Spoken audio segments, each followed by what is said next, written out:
wikang pambansa. Isang magandang gabi po sa lahat, lalo na po sa ating guro na si Binibining Joanna Vidya. Wika, pinakamalaking bahagi sa atin bilang Pilipino.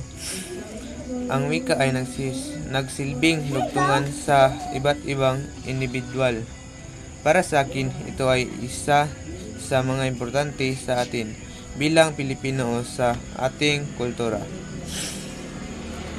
Ang wika natin ay parang isang ilaw na gumagabay sa atin sa matuwid na landas.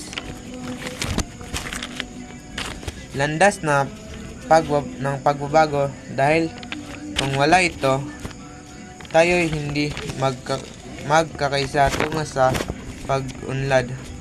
Ang wika ay isang instrumento upang tayo'y magkaintindihan at magkaunawaan, sapagkat ito ay nagsisilbing daan upang mailabas natin ang ating saloobin at nararamdaman tungkol sa bagay-bagay.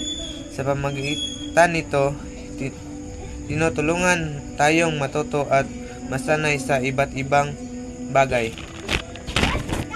Naway magamit natin ang ating wika sa tamang pamamaraan na may respeto at dangal. Isipin natin kung walang wika, anong mangyayari? Tayo ay walang patutunguhan dahil hindi tayo magkaintindihan at walang pagkakaisa bilang Pilipino. At yun lang po sa lahat. Salamat sa pakikinig.